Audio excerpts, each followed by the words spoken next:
History.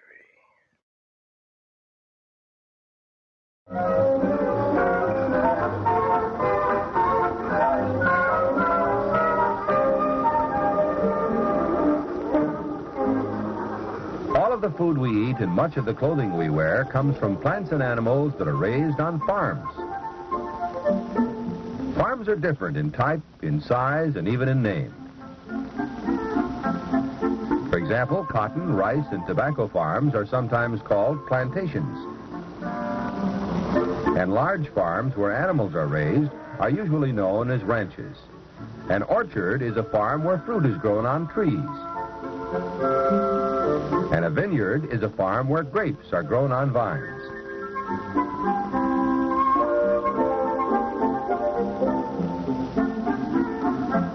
Generally, a farm is operated by a family, and during the growing season, every family member has a part in tending the crops and livestock that are being produced for market.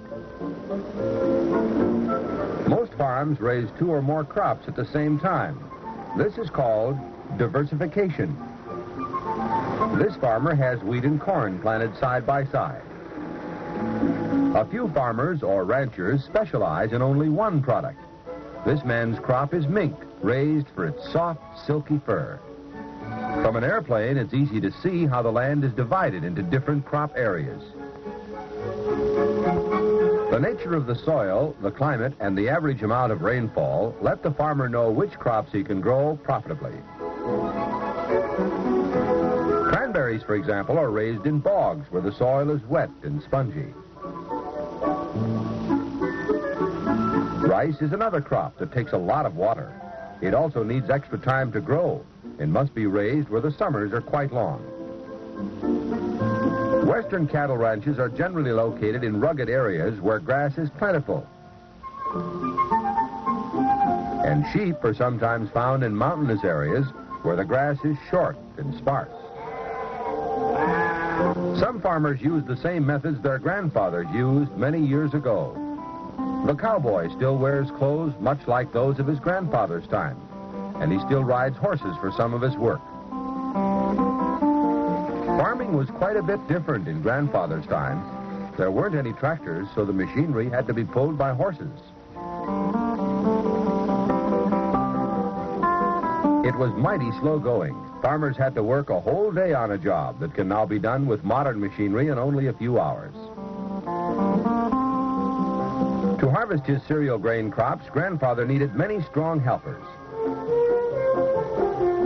After the grain was cut and tied into bundles, the crew of helpers stacked them in piles called shocks.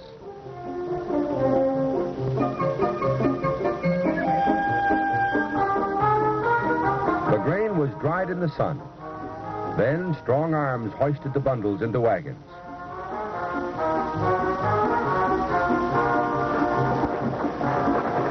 The full wagons were driven alongside steam-powered threshing machines.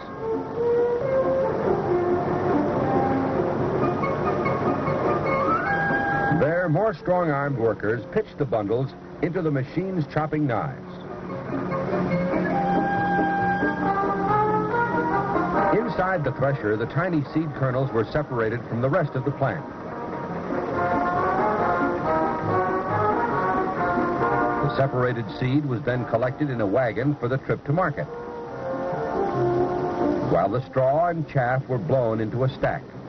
The farmer could use the straw as feed or bedding for his animals during the winter. Farming in those days was done mostly with horsepower and hand power. It took 9 minutes to milk a cow by hand. And almost every farm had a barnyard flock of chickens, which the children cared for every day. Grandmother's hands were busy with chores, too. She made butter by churning cream.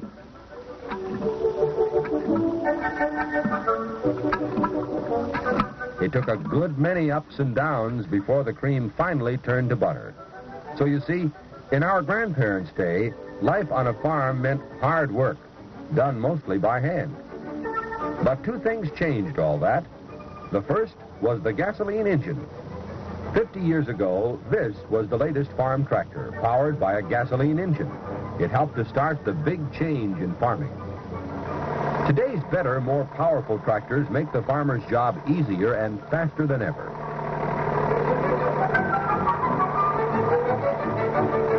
Electricity brought about the second great change in farming. Today, one farmer with modern electric milking machines can milk many cows at the same time. Machines help him with other jobs, too, like sorting apples automatically. Even the old-time chicken house has been transformed into a modern egg-producing plant. Machines gather the eggs from the chickens, then grade them and package them for market. Machines carry feed that's specially prepared to make today's livestock grow into healthy, marketable animals. To continue in his business, a farmer must know everything he can about what he grows. All of his products come from the soil in one way or another. Before he can grow anything, he must till the soil. That is, loosen it so it's soft and free from undesirable plants. To do this, he uses machines called plows, cultivators, and harrows. When the ground is ready, the farmer fills the planting machine. It's called a seed drill. In one compartment, he places the seed kernels. In this case, it's barley, a cereal grain. Fertilizer is placed in another compartment. It contains mineral elements the plants need to help them grow strong and healthy, and hopefully make more money for the farmer.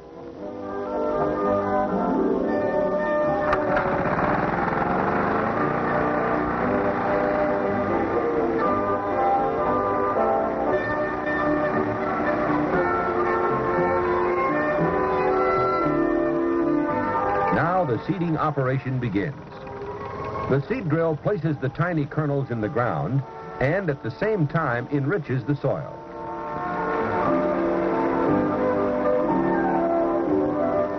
In the moist, warm soil, the seeds begin to sprout and grow. During the entire growing season, the plants can fall prey to their many enemies. Fungus diseases can ruin the farmer's crop. Too much rain can drown the tiny plants.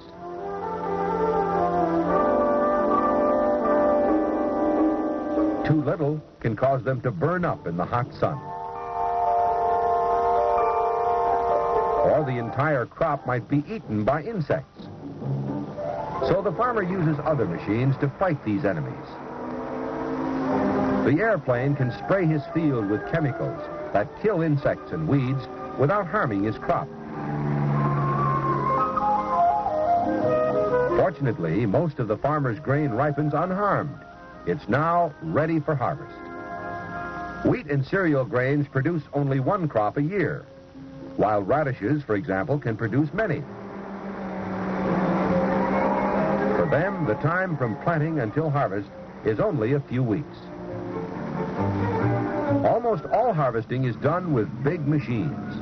They move through the field, cut the grain from its stalk, and separate the seed kernels from the straw, all in one operation. Because it combines the cutting and separating operations in one machine, this monster is known as a combine. Here it's used to harvest rice. A slightly different version of the combine harvests the wheat crop. Since the farmer wants to get his crop in quickly, he often uses more than one machine. In areas where the grain does not ripen evenly, farmers first use a machine called a swather to cut the grain and lay it neatly into windrows. Then the sun and wind dry and cure the grain. A few days later, the combine with a pickup attachment sweeps up the grain and completes the threshing operation. From the fields, the grain is hauled to nearby country elevators where it's sold and shipped to market.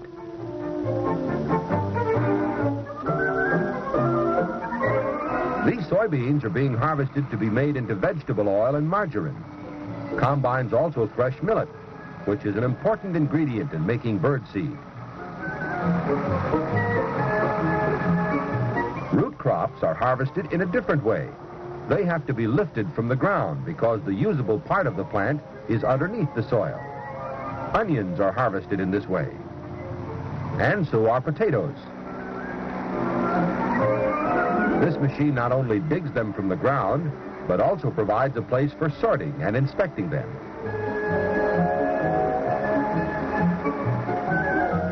Once cotton was harvested by human fingers. Today, tractor-powered mechanical fingers strip cotton bolls from the plants and blow them into a wagon.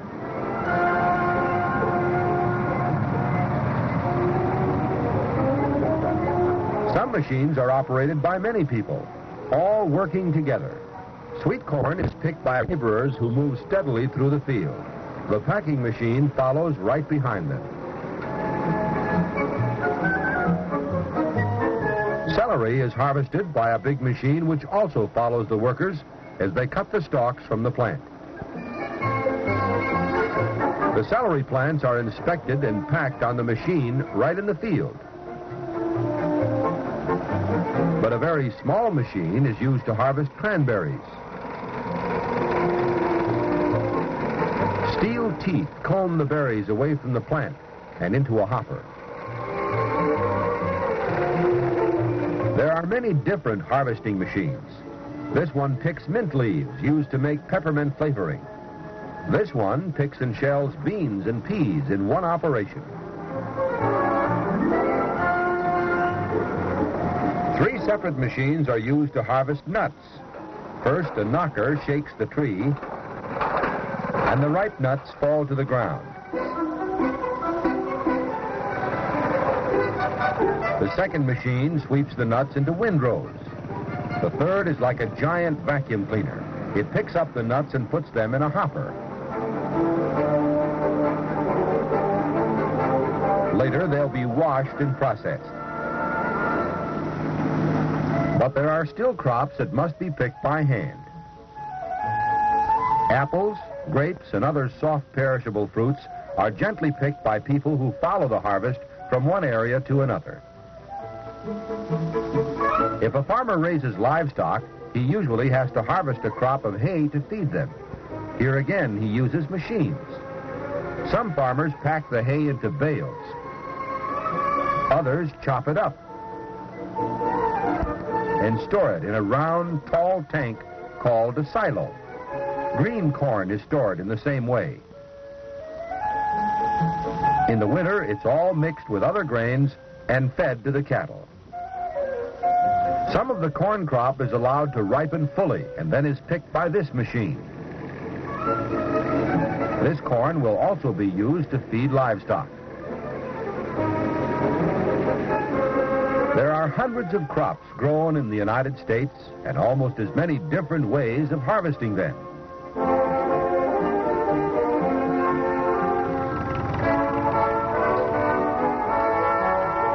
The job of growing, harvesting, and marketing the world's food becomes more important each year.